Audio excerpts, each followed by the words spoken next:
Good evening, everyone. Good evening. This is Ann Dillard coming to you live with tonight's episode of Teen Talk Live. I'm so excited to be back with you. I've been away for the last 2 weeks, and so we've been traveling. We've been in West Africa on the mission field. So I'm really excited to come to you tonight with this very interesting topic to kick off Sexual Abuse Awareness Month, right? So I hope that you will join us.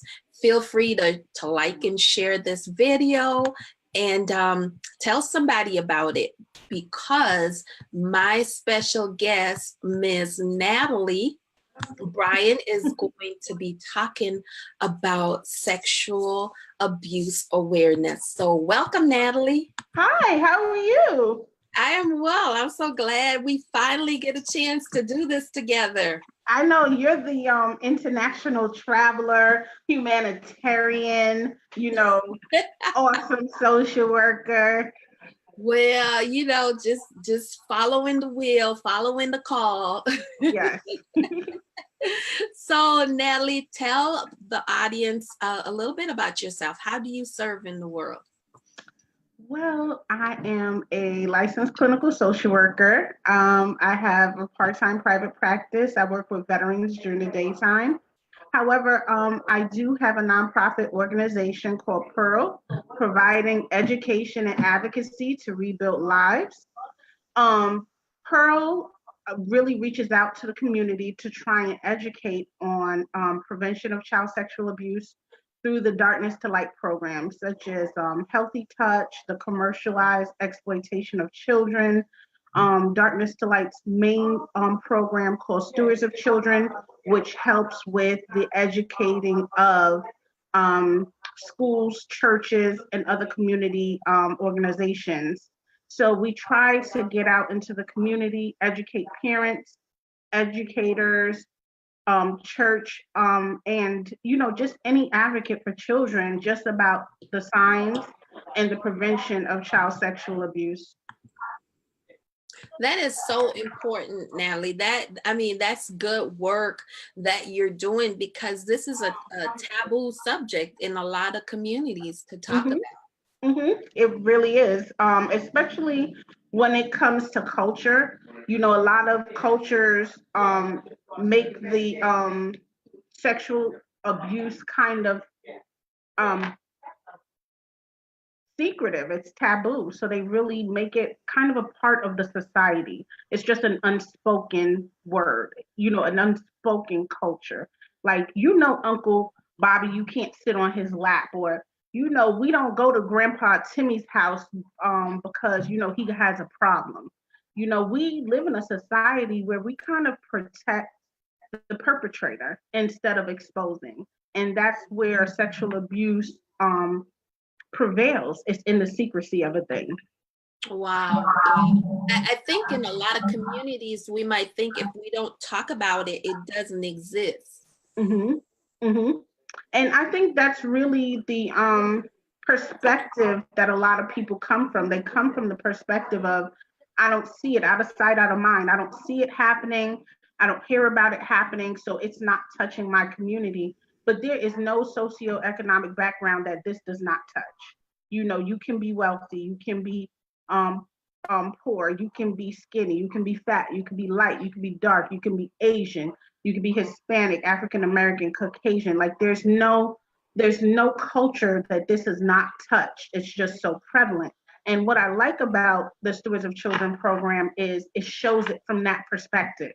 You're not seeing in the trainings just one particular group or socioeconomic status. You're seeing it from a wide range, from people who have started out with molestation that ended up in trafficking, from a Miss American pageant winner, to an Olympian, to a father. So I like that part of the training. Wow, that's good stuff. Let me see if we have any comments here. I'm going to check in online. I am not sure. Something I'm not able to. So I just want to invite everyone who is watching us to say something so we know that you are here. Welcome to this discussion. And this is not a very popular conversation for us to have, but yet a very necessary one. And today we're talking about sexual abuse awareness because April is Sexual Abuse Awareness Month. Absolutely. Yes, and so I have my special friend who's an expert on the topic to come on and share with us. So now let's back up a little bit and talk about what is sexual abuse and maybe even define this difference between sexual abuse and sexual assault. Well, for sexual assault, that can come in many forms, such as touching. It can be an attack as egregious as rape, but it can be just as mild as touching, where a person doesn't want you to touch them. So sexual assault in that matter. Now, sexual abuse, that is more of a power thing. That is more of a older child with a younger child and overpowering them and taking away their innocence. That's also more of an adult, a parent, a friend. One of the things that people teach in school, which always, I find peculiar, you teach about stranger danger, but 90% of the people, 90% of children or 90% of teens or 90% of adolescents who are sexually abused know their perpetrator. It's a family member, it's a friend, it's that uncle, it's the pastor, it's the police officer, it's the teacher.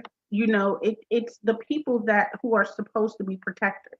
And a lot of times it's perpetuated because of the communication.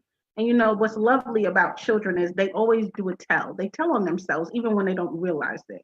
A lot of times they try to test the water to see, okay, how is mommy going to respond if something like this happens to me? And then when you give that response that is so intense and over the top, they're like, okay, I know she can't handle that, so I won't say anything. So even though they really would like to share, they don't feel like you can handle the burden, so they hold on to the burden, which is terrible for a child. That is so terrible indeed. And let me clarify again, sexual assault is a criminal act that a lot of times is perpetuated by a stranger. Yes. Whereas sexual abuse is something that continually occur, and it's more about power and control, where somebody who's entrusted to take care of you violates that power. Absolutely. It's definitely, and it's sad because children, teenagers, sex even for adults it can be ambivalent. It can be a confusion of feelings. It can be just so, a mess. Our children are still trying to figure out their own lives and their own minds and their own feelings. And to have someone do something this egregious to them or this horrible to them, which they know is wrong, they understand that it's a wrong act. But this person that they love and this person that they trust is perpetrating the act. So now they're trying to figure out, okay, is this good or bad? It feels good, but I know it's wrong, but it's with someone who loves me. So how do I tell the difference on, am I supposed to tell mommy or daddy or not? Because this person loves me too, or that's what they said. Right. And that can be very confusing, and not to mention how this can also affect the trajectory of your brain development. Absolutely. Trauma is not just brain development, just body of development, just the sometimes over sexualization, personality development, language development that they may not have been exposed to. It just touches on every aspect. And then you want to fault little girls for being fast. They're not fast if the persons who are protecting them are supposed to be covering them and they're touching them. Yeah. Or over sexualizing them. you know. And I mean, we live in a society where it's okay to do that to children, you know. And I mean, we a lot of times people don't realize they do it subconsciously. Every time you see that Victoria's Secret model, she's not 18. Most Victoria's Secret models are coming between 13 and maybe 17 years old starting out. But they're in those bikini models, they're in those swimsuits. Men are lusting after them, you know? So, I mean, we have to be careful, even just in general, and watch our children and what they're exposed to and how they are acting and engaging, you know, because I mean, we just live in a society where our children are a lot more exposed. When we were young, we didn't have to deal with the internet. We didn't have to deal with Fortnite and any of these internet games and video games and internet access and all of these things, videotaping and all of these things. Now, I mean, these children have to deal with videotaping. They have to deal with being embarrassed and going viral. They have to deal with predators not only trying to um, get into sexual things with them in person, but now online, trying to be careful while they're playing video games to make sure it's not an adult speaking to your child, you know. So, I mean, it's just so many ways to be groomed. It's a very hard. It's like trying to strain water at times. That's almost impossible. How do you strain water? Exactly. It's kind of almost just that difficult at times to try to prevent, but there are preventative measures. Well, And let's talk about you said something really important. You said, and for those of you who are watching, just shout out so I know that you are here with us. For some reason, I can't see my comments, and I really want to respond to anybody who might have a comment to share. But let's talk about something that you said, Natalie. You said there's so many ways to groom. Now, what is grooming? For the audience member who doesn't necessarily know or is familiar with that statement, what is grooming? So grooming is a method that is used by a perpetrator to woo the child, so to say, to continue to keep the secret and perpetuate the abuse. So they may give that child who doesn't get time at home with their parents special time. They may buy them gifts. You know, they may get them some ice cream or buy them that cell phone or, you know, get them those new pair of jeans that mommy can't afford. You know, they just continue to gift them, and then as they gift them, provide innuendos that are sexual. So it may start off something as just simple as a touch on the thigh, and they see, okay, well, she's okay with this touch on her thigh by her knee. Maybe I'll slide my hand up a little bit more while I give a second gift, until they get to the point where there's full-on touching of body parts that are inappropriate. That may lead to kissing or something even more of touching breasts or buttocks or penis or vagina area, and can go to full penetration. Wow. And I think for parents who are watching or youth service workers who are watching, I think it's important to realize or to know or to remind yourself that this grooming is not something that happens overnight. No. Some teens, some children are groomed for years. You know, and you have to be very vigilant about who is allowed access to your child, to your teenager, because and I keep saying teenager because that's the audience that I serve. But you have to really be vigilant about who has access, because it's serious business. It is. And you know what? I know your audience is teenagers, but a lot of teenage victims that are still victims, they start off as children and they've just been groomed into the mythology that, hey, I'm still a victim and I am going to continue this, because you have to remember, just like you're a sexual being, they're a sexual being. It feels good to them, even though they know it's wrong, even though they know it's a secret. I mean, sex feels good to you as an adult. So sex feels good to a child. My thing is the grooming can just escalate to a point where the child feels like they're in a relationship. And it's not necessarily a relationship because they don't understand the dynamic of the situation that they're in. They're being taken advantage of and manipulated into feeling like they're in this adult courtship when they're being abused by someone they love and trust. And I think you said something really important. You said that, this might feel good to a child who is in this situation because sex feels good, or, touching feels good.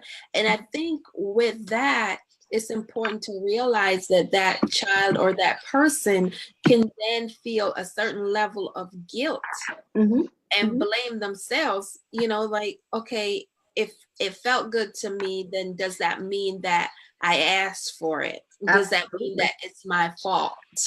Absolutely.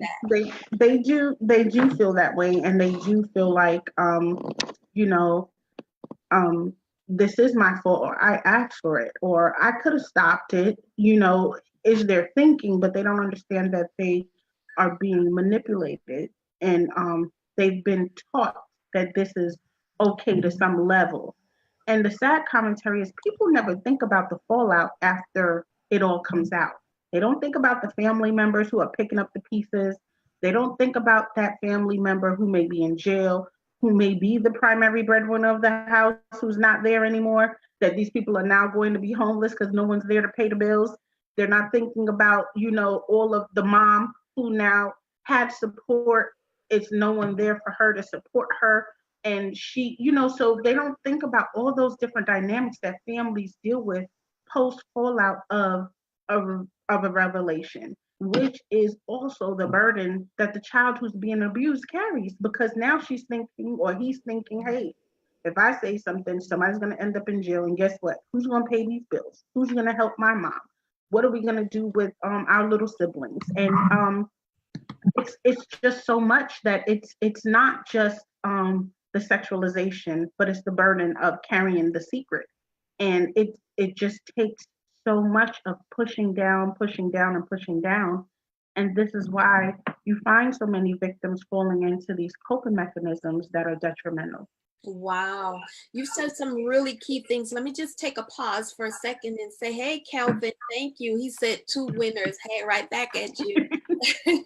And Delina says, this conversation is so important. And thank you for joining, Delina. And it is an important conversation, because I think that we you touched on something really important earlier. We look at our teen girls and we categorize them, we label them, and we put them in this box instead of saying, what has happened to her, what has happened to them. We're then now saying, what's wrong with her? Why is she so fast? What, instead of looking beyond her behaviors, because one of the things that we've learned as clinicians is that behaviors have meaning.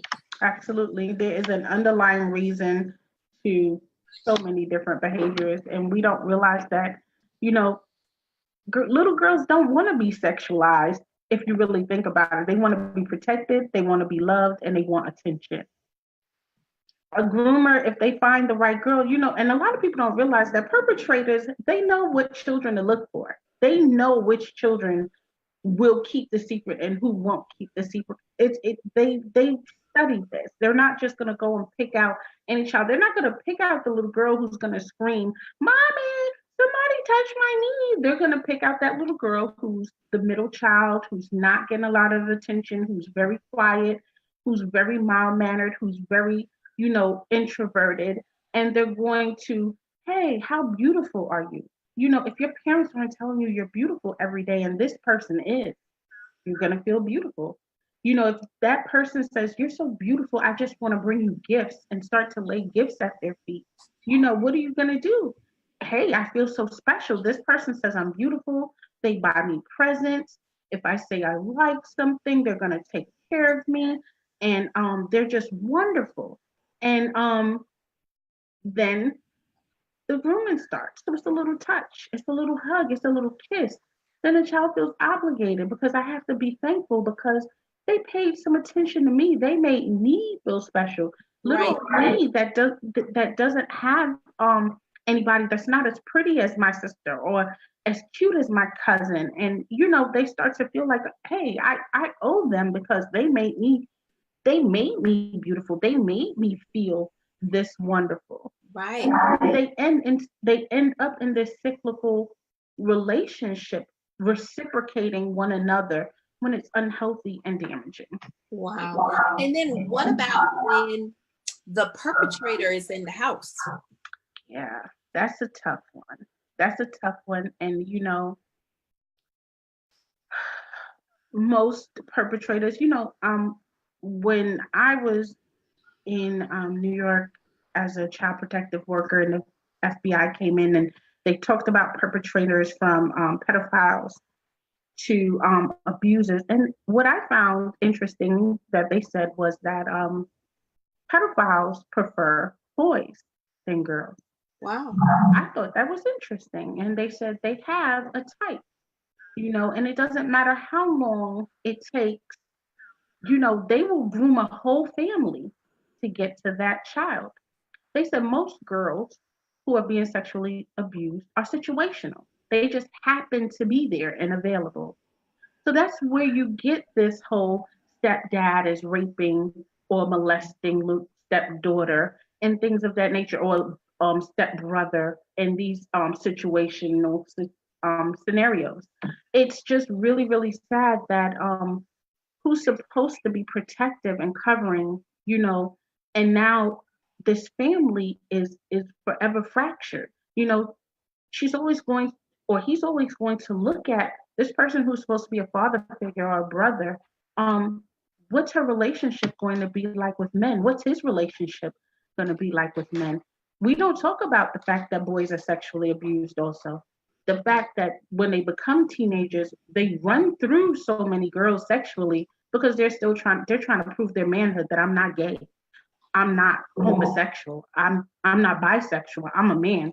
So I can have 15 girls. That's my girl right there, whatever, because I need to prove that I'm not gay.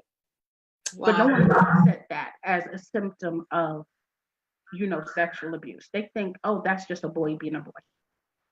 That's good. That's good information. Hey, VJ, I'm so glad you are watching us. Yes, it's good to be back. Love you too. That's really good information, Nellie, because, let's talk about some of the signs. What are some of the warning signs that a child or a teen might be, one, being groomed, or two, might be experiencing sexual abuse? Well, there's so many things. So on the grooming side, you definitely want to notice if who they're getting special attention from and who they're engaging and the age range of these relationships. You want to pay attention to gifts, especially if they're very expensive and another child can't afford that gift, or I'm sure another teenager is not going to purchase another teen an iPhone that's $1,000 or things of that nature. You want to know who they're going out with and engaging with, and if they're being monitored and who's in this group.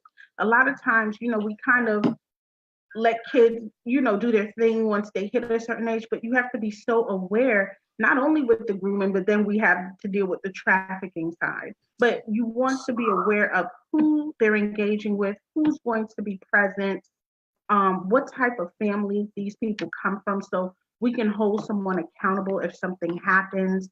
You can have safety features on your phone. You can have the phone shutting off at a certain hour of the night, or turning off the internet system at a certain particular time. You can block telephone numbers. You can block TV shows and things of that nature that would insinuate things or put in those definitely sexual connotations in their mind, or to get that going. When you're thinking about it, on the sexual abuse side, like for the boys, definitely being promiscuous. Girls are promiscuous, but you know, they it's a negative connotation for the females, but for the males, it is a badge of honor. It is, Yes. okay, he has 5 girlfriends. Oh, she's cute. Oh, she's nice looking, you know, or whatever the case may be. But if they're being sexually abused, and let's be clear, they can be being sexually abused by men and women. You know, a lot of times people don't think of sexual abusers as women. They only think of it as men. But That's sexual so abusers true. can be women. And Yes. so if you know, a lot of times you hear these stories about young boys, oh, I had sex with my babysitter. You're supposed to be watching the child, not having sex with the child. You know, Exactly. so they're babysitters, or you know, sometimes their uncle or their dad will take them to a strip club or put them in a room with an adult woman and be like, oh, he's going to be a man when he comes out. Those are sexually abusive situations.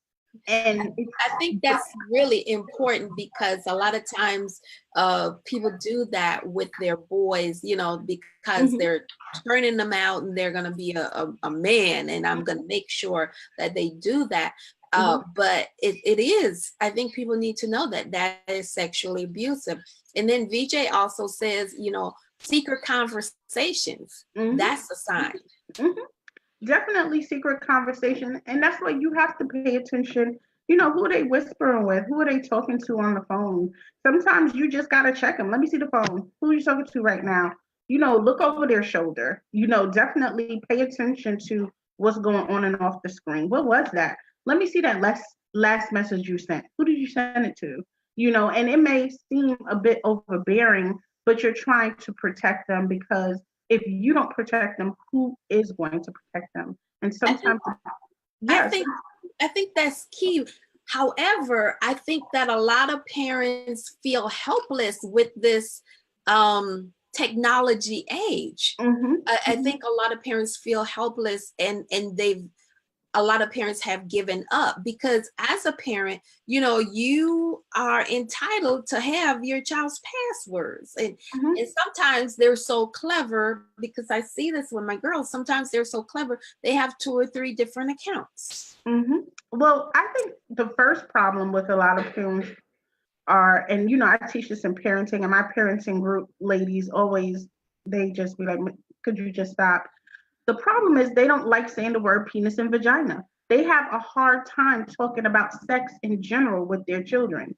That's But true. this is where this is where these situations get out of hand, because if you're not teaching your child about sex, they're going to learn about it from somewhere. Why is it difficult for you to say vagina? Why is it difficult for you to say penis? I make my parents and students say vagina, vagina, vaginas, penis, penis. I said it's like an arm, it's like an eye, it's like it's a body part that has to be identified so that the child can tell you if something happens. If you have a hard time having a conversation with a child about their body, their normal development, you're going to have a hard time talking about if someone touched them. They're going to have a hard time being able to identify what happened to them, because they wouldn't have the vocabulary. And even if they did have the vocabulary, would you believe them? Because you may not think that they're being exposed to that. So, I mean, we really have to, you know, pick up our cross and bear it, I say, and really get in there and have these conversations with our kids and just, you know, get in there. And technology, I know, is definitely difficult, but there's so many different programs now that give you acronyms for things that kids are utilizing, that give you secret back page stories. Like Backpage was huge with kids and molestation and trafficking. They dismantled Backpage, but guess what? Backpage is back. You know, it may be dismantled in one way, but it's picked up in a different way. And Hmm. people don't pay attention that, you know, you need to know what your children are being exposed to. Right, right. And I think we, as parents, sometimes we just shrug that responsibility because it seemed like too much. And I think it's really important that um, parents are having these conversations and are being vigilant. And VJ says, teach them not to fear the predator. That is a key, Mm-hmm. because if they are afraid of the predator, they won't reveal. Well, how do we know what the predator looks like? The predator could look like me or you. Yeah. And that's where the problem lies. The predator doesn't have to be the scary guy who's lurking in the girls' gym locker room.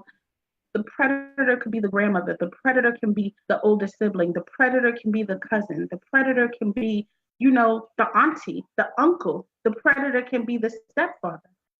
The predator can be the pastor, the police officer, the minister, the evangelist.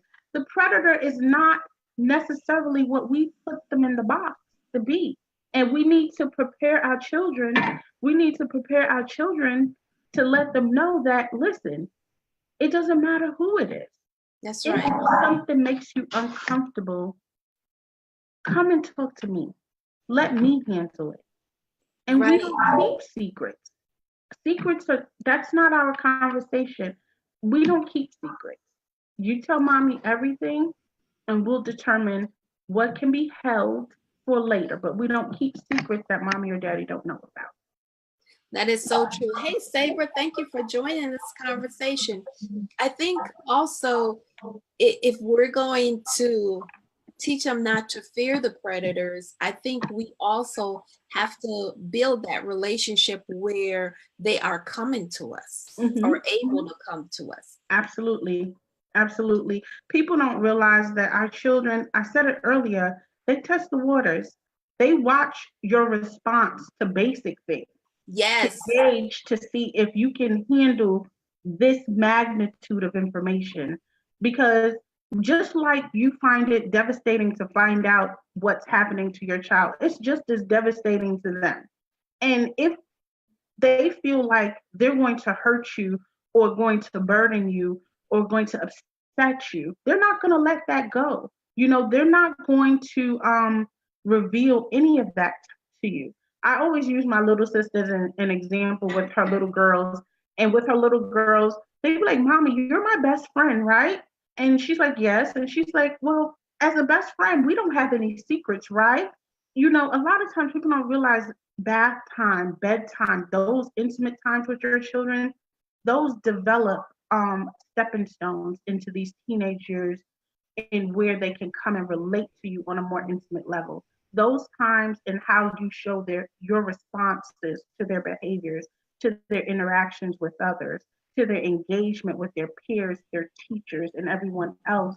When they tell you about your day or their day and they're telling you about what's going on, it's important that you're paying attention because sometimes they're slipping information in there, just gauging to see if you caught it or to see if, hey, how she's going to respond to it. And my sister, I think she's a pro because I mean, sometimes, you think, hey, I'm the professional. I'm going to keep this straight face.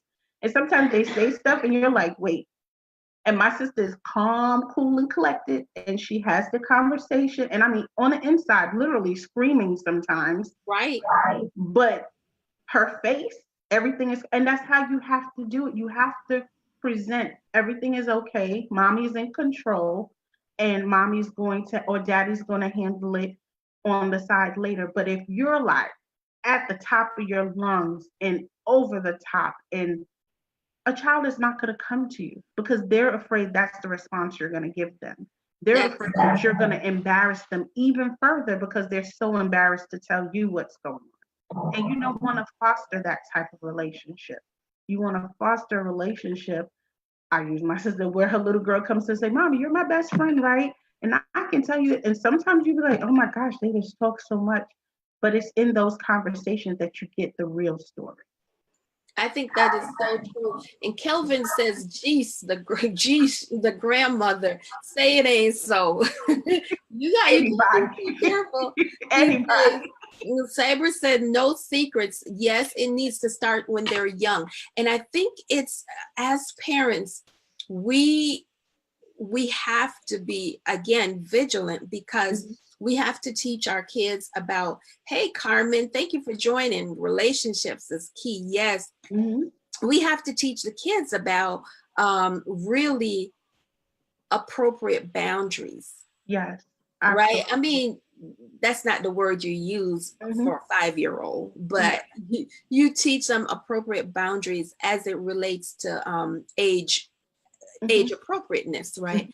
Because, okay, so when we go to Thanksgiving or we go to visit Big Mama and you make your child hug everybody who they don't want to hug, they give so-and-so a kiss on the cheek, they don't want to do that. They don't. You know, and we're shutting down their intuition. We're shutting all of that down, and we're really countering the ability or the opportunity to teach them about appropriate boundaries.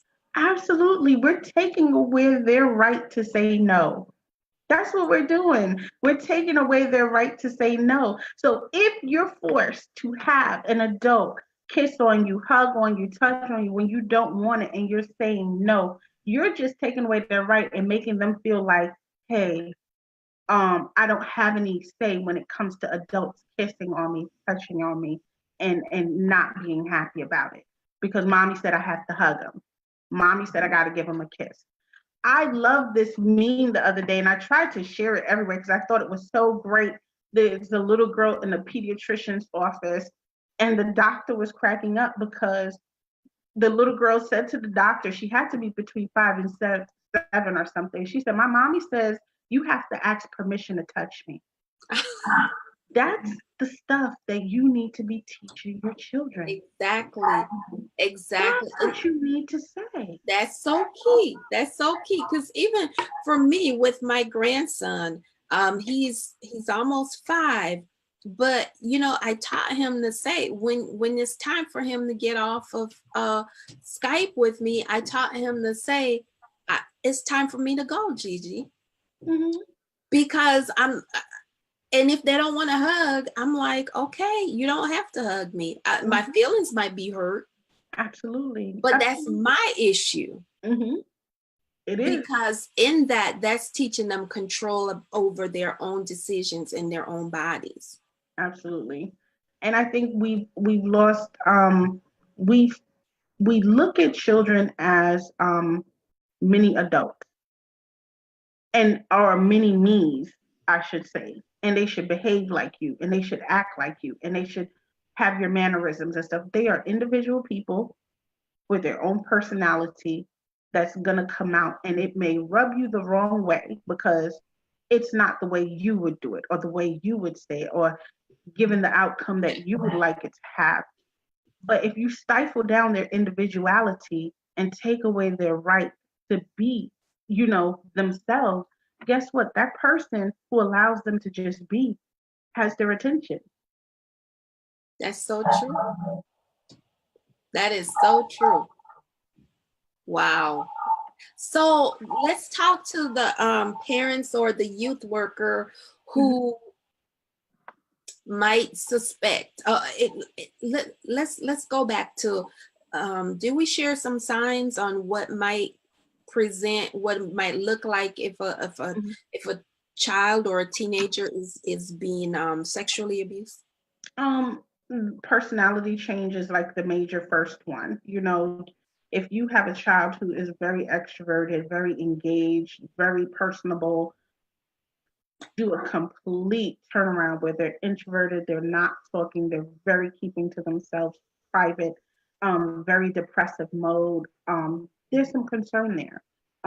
Change of peers. Sometimes they just go through this thing where they don't want to be around the people that they used to be around. They want to, rebel. They want to show power in that rebellion.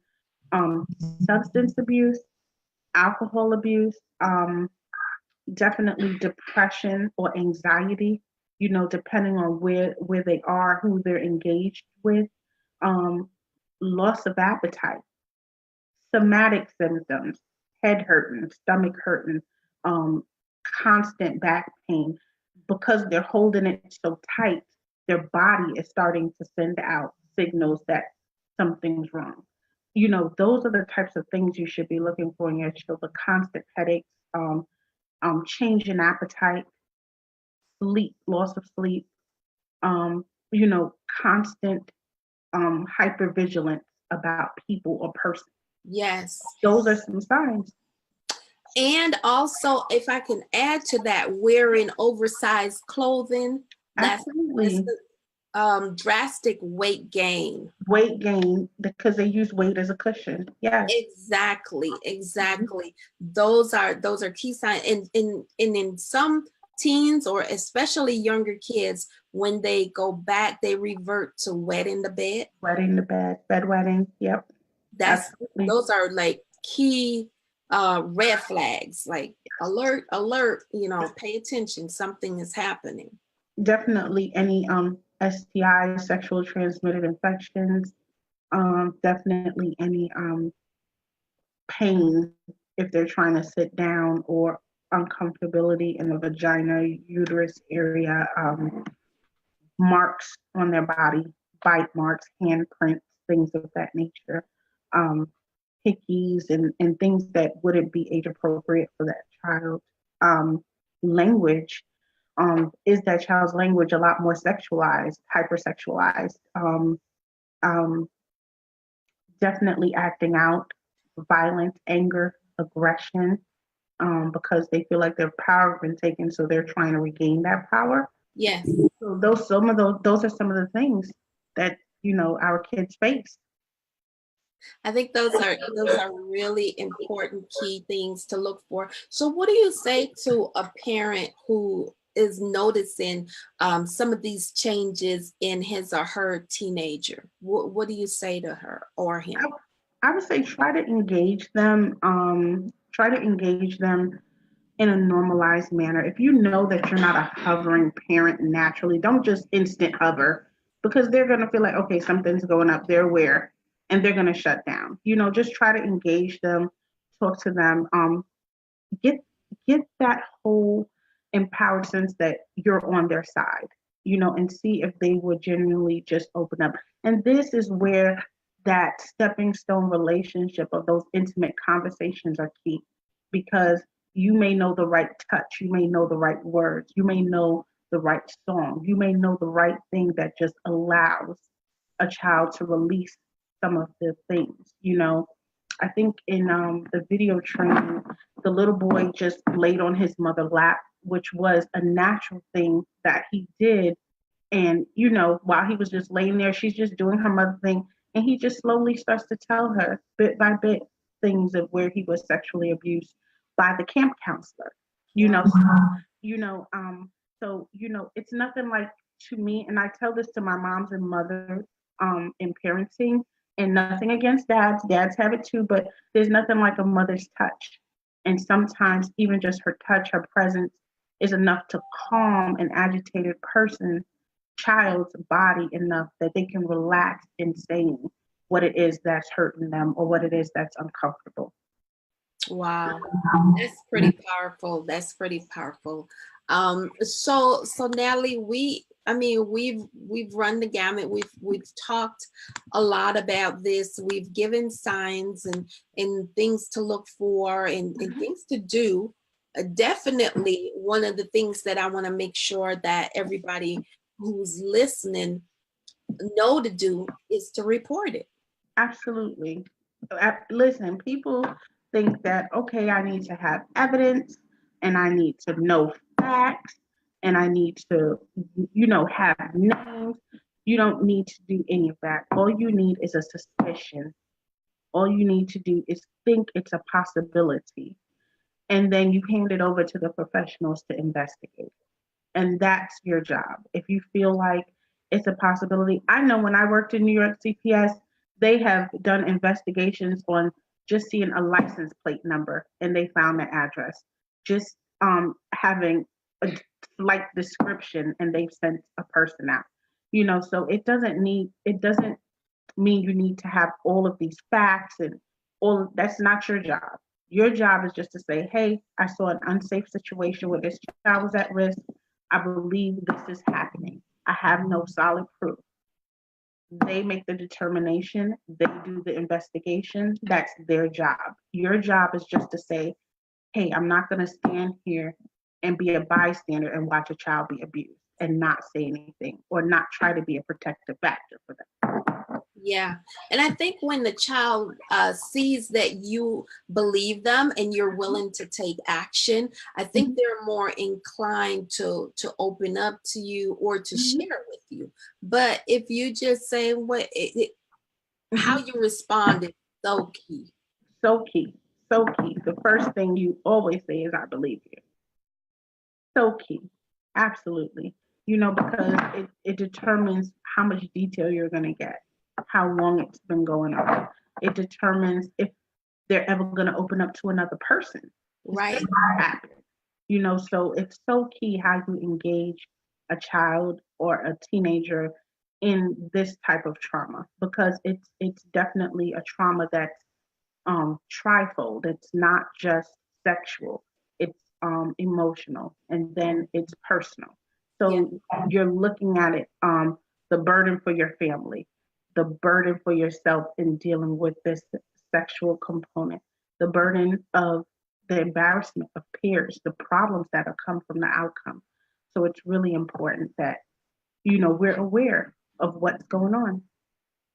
I think that you have given some really key information about sexual abuse, Natalie. And I think that as uncomfortable as this might seem, I think it's not just for parents, not just for youth workers, but even for clinicians like ourselves. It's Absolutely. important that we continue to watch out for these things and to Mhm. be educated on these warning signs and know how to help people navigate these spaces.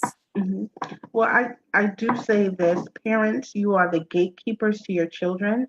People will not have access if you don't allow them. You are the gatekeepers of your children. And then, secondly, sexual abuse is like throwing a rock in a pond. Some children are resilient.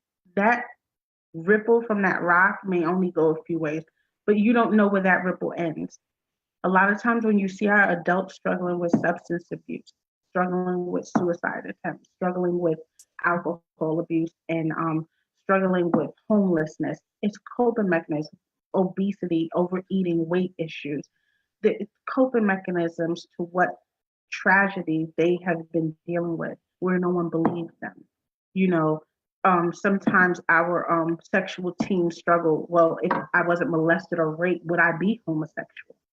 These are conversations that should be had, but that's not the discussions that are had. And this is why homosexuals and transgender children are 10 times more likely to commit suicide, because they struggle with, who am I? What am I? How do I fit into society with all of this that's going on Yeah. around me? So it's important that, we know what's going on with our kids. Well, I certainly appreciate you. I appreciate you taking the time to stop by Teen Talk Live to educate our audience on this important topic. Say, you have a new book release. Tell us about your projects. Where can we find you? What's going on in Natalie's world?